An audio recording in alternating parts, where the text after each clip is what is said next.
The reason all of us pick up a guitar isn't to just play something dull and play the same songs over and over. It's because we want to be able to express ourselves creatively and play anywhere on the guitar neck and just wish we had more strings and frets. And this is a really difficult reality that a lot of guitarists don't have because they lack the knowledge or the skill set. And in today's video, we're going to go over the proper knowledgeable tips and skills you can use to play so many good jam sessions, just like guitars from the Grateful Dead would do live, because once you learn the art, you can replicate it easily. And I guarantee you what's most important is not what you're actually going to expect, so make sure to stick around till the end to get all the knowledge that you are missing out on right now. The first one is going to create just the note basis for how we're going to know what to do. Whenever we're playing any song, you can identify it in a certain key, which is a collection of notes that are correct / sound good with their relationships. Of those 7 notes, they each have a core chord that we label 1 through 7 with Roman numerals to get functional harmony. And what's important about this is chords 1 through 6 are super easy to use, and you just have to scramble them around and not think very much, like this. And they will always sound good no matter what order you jumble them on, but we like to sound a little bit different, so there's a few things you can do to make sure they sound really good. If you learn the pattern behind each of the chords, you'll learn how you stack triads, such as 1, 3, and 5, to make our 1 chord. And what we can notice is from our 1 chord, let's say you want to play a minor chord. So you can play our 2 minor or 3 minor, where we have either 2, 4, 6, or 3, 5, and 7. And listen to this example and tell me which one sounds smoother. The transition from a 1 to 3 sounds smoother or more coherent because there's more common notes between them. Since we have more than one common linkage, we can actually change one or multiple of these notes, as long as we keep a linkage, to make it a major chord like this.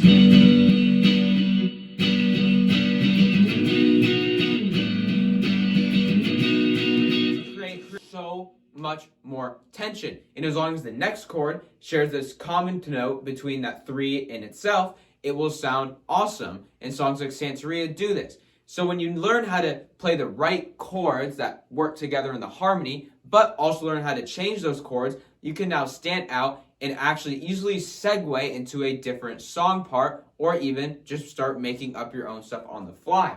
And what's really cool about using chords like this, where you change a minor to a major, is you can now do something called a key change. And a key change is a semi-complicated concept. When you change to right here, you can, as long as, if you change from this chord to this chord, as long as this major chord is in the key you are switching to, it's going to be a smooth transition like this.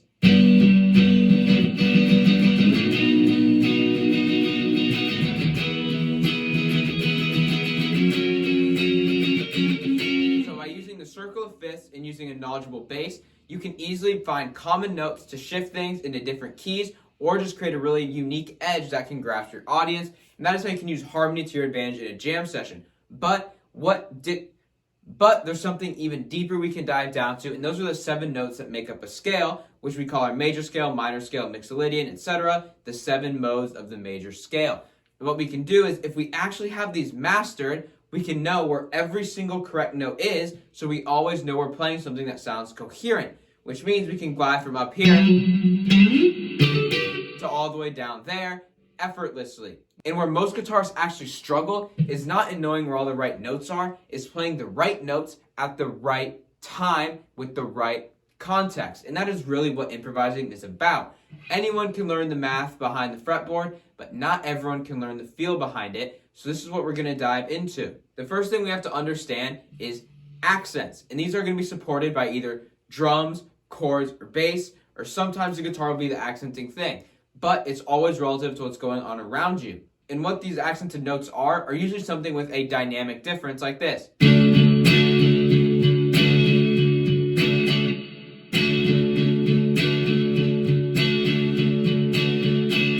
they really dictate the pulse of the song. So what this can do is completely change what you are saying with your instrument. This sound is you complete sound as it changes what your instrument is saying, especially in relation to everything else.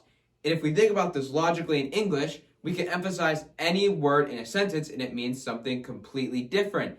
I didn't shoot him is much different than I didn't shoot him. Same words, but a completely different meaning. So watch your technique, because those notes that you hit extra hard have a real impact and can completely mess everything up in any setting. But what's also important is watching where you're going. A lot of people like to get trapped in scales, which can get really, really boring, but what's really important in any improvised jam session is always going back to something that is present in the song. Like if this is our main line,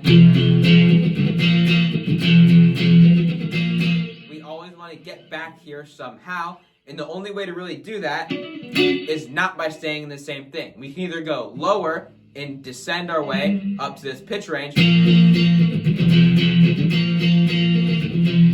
or we can go higher and higher and higher, because going up in pitch is really going to build tension,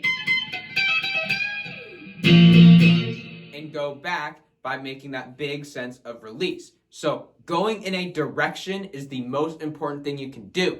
And a quick disclaimer is obviously you can go a little bit back and forth, but when you're making big moves, you want to be moving very, very clearly up or down in pitch, whatever your specific goal is. Which brings me to the next point of phrasing. Since we can go up and down in pitch to dictate when something is getting more intense, we can also change our dynamics. By starting your improvisations more slowly with more space, and then slowly ramping up,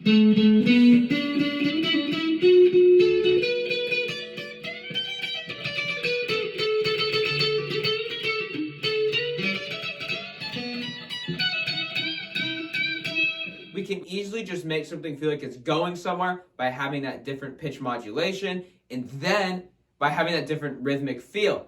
But when this is doubled down with the pitch change too, it creates something beautiful that these musicians do over and over and over. Which brings us to the next thing. They understand the song they're doing it on.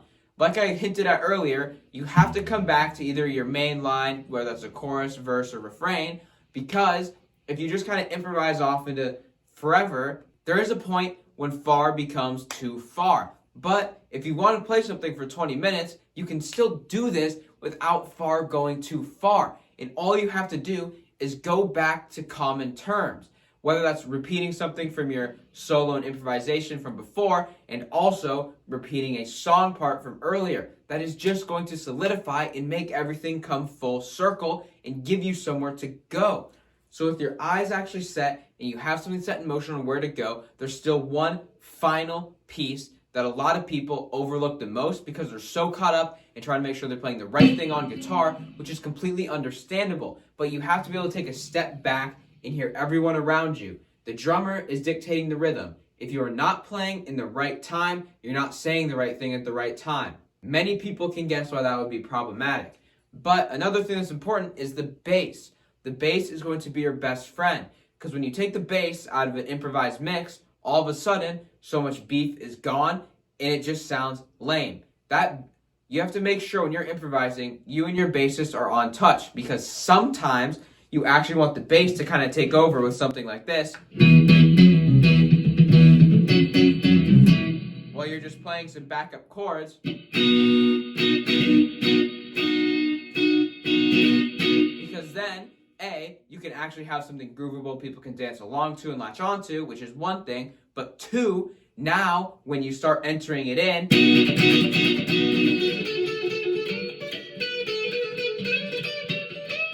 you have a much bigger impact because you're not always present. The idea of presence in music is something really important to improvisation. You need someone to take over, slowly come out of the spotlight, someone comes in, someone comes out, someone comes in, someone comes out very seamlessly, because then you're keeping it novel, you're keeping it going forward, and then you hit those big song things where everyone's together, and that wheel can keep moving forward. And of course, bands like the Grateful Dead, Fish, they do it all the time, and obviously they're masters at it, but it's also because they understand the golden rule of melody, and that is to keep your melodies clappable. If someone cannot clap your melody, they sure as hell can't hum it, or they sure as hell can't hum along to the rhythm or the pitch of it. So make sure that whatever you're trying to play is actually something that can be hummed out. And there's a few exceptions to where shredding would make a complete amount of sense, but you have to know the right place at the right time. So of course, the main idea of this video is you have to always be pragmatic on what the hell you are doing. If you're just guessing, it's not gonna go your way. And you also actually have to have the theory knowledge. A lot of guitarists are afraid of theory, which makes sense because it's a lot of big, bold numbers and there's not many great explanations. But I have shorts and videos up on YouTube right here, so go watch those to figure out music theory like a pro. And if you want more content like this, subscribe for more.